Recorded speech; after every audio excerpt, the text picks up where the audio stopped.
To be honest, when I see a tight corner come up, it makes me a little bit nervous. Oh, fuck. Fucking down. Oh, Jesus Christ. Oh, shit.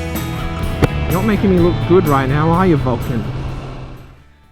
G'day guys, I'm Kwackajack, and this is a 2019 Kawasaki Vulcan S. Now I've been given the bike for the night to do my first ride and review, which I'll show you in just a second.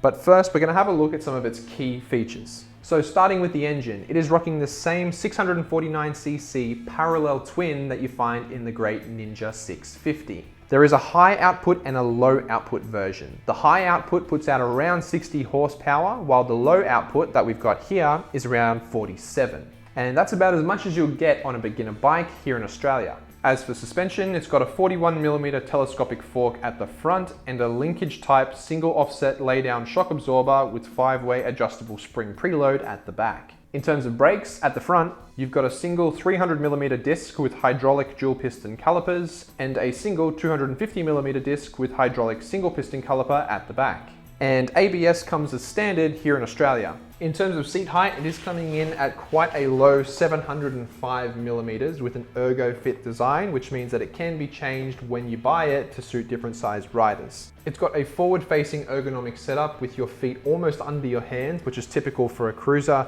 It comes in with a wet weight of 226 kilograms and the tank size is 14 liters. Now let's do the sound check.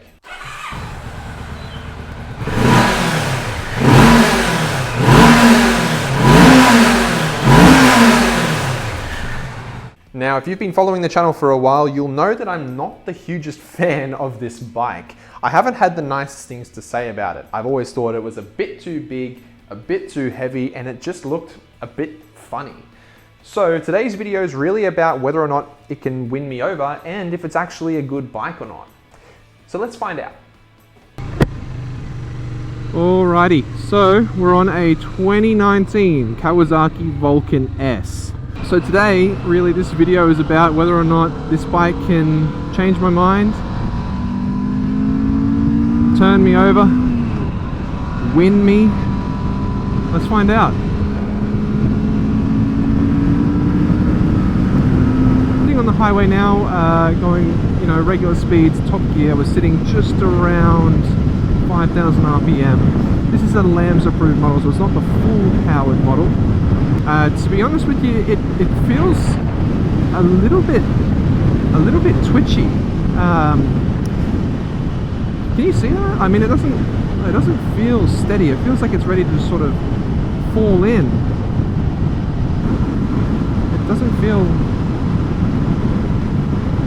secure. Like I feel like I need seatbelts on properly. I feel like I need a seatbelt on this bike, to be honest. I don't feel too safe. Granted, it's doing well with the wind, but in terms of how I feel on the road, when I'm in a straight line like this, it's fine, but as soon as I move those handlebars, look how just twitchy that is. It's yeah, I don't know, almost squirrely. Also quite a fair few vibrations going through here. Obviously you guys can't feel that, but that could be sold in an adult store, that could. That thing is buzzing. I can feel it through my my hands and my feet as well. There's quite a buzz. Look at those mirrors, man, they're going. So in terms of rider ergonomics, it's a bit strange, to be honest. Like, you've got that feet forward cruiser ergonomic seating position. Your hands are quite high, but my feet feel a little odd. I feel like there's no good place for my right foot to be unless it's out like that.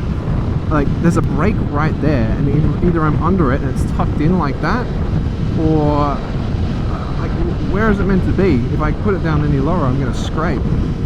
You know what this bike feels like? It feels like I'm floating on the road. That's what it feels like. I don't feel planted. I feel like I'm just sort of floating around. And as soon as I touch the handlebars, it like twitches. It's a really weird feeling. Wow, my bum's actually starting to get sore already. That's odd. I thought, looking at the seat, that it would be quite comfortable because it's, you know, quite large. But strangely, I can actually already feel it in my bum. It's a weird feeling. It's like a pinch. It's like the seat's a little bit too small. I suppose I'm not expecting a whole lot from this bike being a beginner-oriented cruiser. It's probably something that, you know, people would get as their first bike, or maybe what they'd get getting back onto the road with after a long time away, wanting a comfortable cruiser. And in terms of that, it makes sense. You know, it's probably built to a bit more of a budget, but oh wow, look at, can you, that just tips in. It's crazy. Hopefully that translates to being good in the corners when we get into the twisties, but it doesn't inspire a whole lot of confidence just on regular riding. It's a little bit jerky, this engine. Oof. Maybe that was me, but oh yeah, she's a bit jumpy off the throttle. I do like the seat height. Very, very easy to flat foot this bike. If you're a shorter rider, this would be good for you. Come on, I'm trying really hard to like you. I know a lot of people on the channel have this bike, and I always say motorcycles are like dogs. There's no bad ones, but I don't know. This is the kind of dog you just don't want to pet. Looking down at the bike, like what's between my legs, I don't mind what I see. You know, I don't mind how it looks like this. I like this paint scheme, this olive greeny kind of look. It's not bad. Oh shit. Look, it happens. You're not making me look good right now, are you, Vulcan? That rear brake does not much at all, does it? Wow. Look, this bike tips, but I'm very confident that I'm going to be scraping the pegs if I try and attack a corner. And with the pegs, probably also my heels. Yeah, that rear brake is not amazing. I think I'd rather be on one of those, to be honest. In terms of beginner cruisers, it's this, that, and maybe the XVS 650. That are your three main contenders.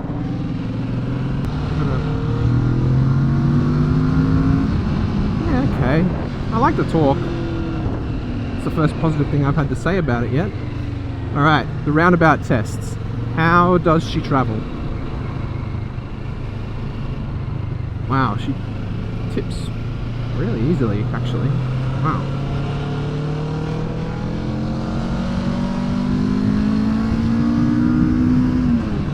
Oh yeah, there's the ninja DNA coming out.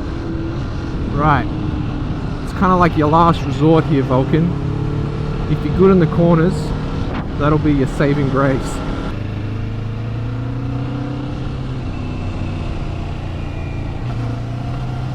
Oh, fuck.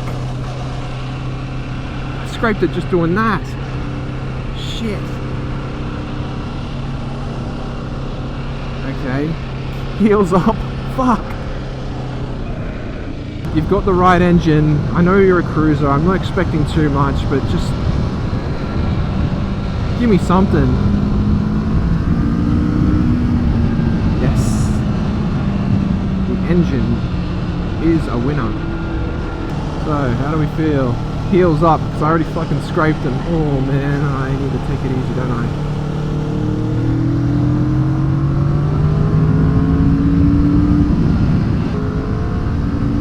Yee. Look, I do like that torque. The Ninja 650 power plant it's a winner for sure. I think everyday roads like this, it's great.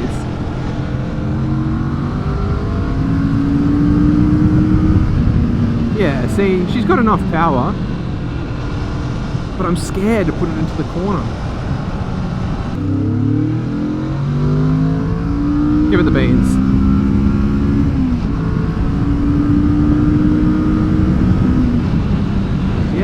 see, look at that. I very much like the engine in this bike. Just not so much the rest of it.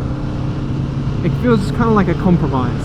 Maybe if you weren't planning to do the type of riding that I do, you know.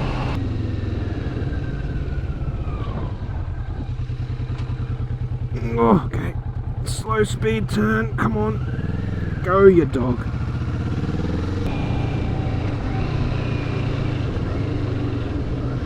Go fucking down. Oh, Jesus Christ.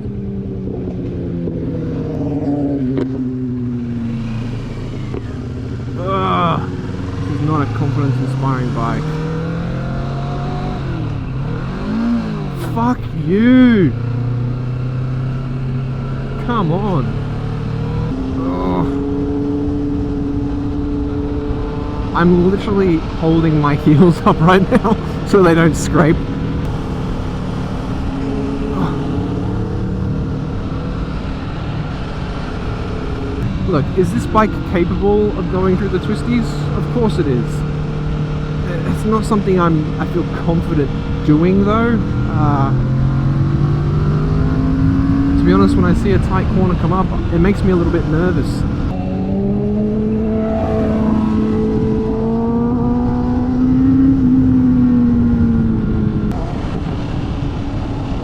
Oh god, jeez. Fuck, yeah. Sorry Vulcan, I tried really hard to like you. Look, around town riding like this is perfectly fine, no issues whatsoever. Punchy engine, but I just wanted more from it, I think. I guess I did come into it already sort of disliking the bike, so you know, I had that against it, but has it won me over? No. Anyways, with that, let's go back to the studio for my final thoughts. So what is my final review of the Vulcan S? Well, let's start with the positives first. I think the engine is an absolute gem. I mean, it comes from the Ninja 650, so it's going to be great. It's really punchy, it's really torquey. Considering that this is a LAMS approved bike, it's got more than enough power. I was also surprised by how much I like the styling.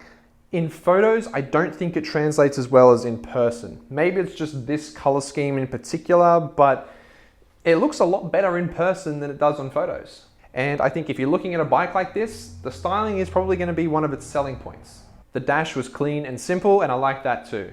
It was also a surprisingly light motorcycle. I was expecting it to feel heavier than it did. But that's most of the positives that I have for it. So let's get on to the things that weren't so good. I said a second ago that I thought it felt lighter than I was expecting. Unfortunately, that meant that it almost felt floaty when it was on the road. I did not have confidence while I was on this bike. Even when I was on the highway, I felt that it was kind of twitchy and it would almost fall in. Unfortunately, you're on a bike that's not really designed to fall in that far, and I scraped my foot on the side pegs going around a corner without even trying.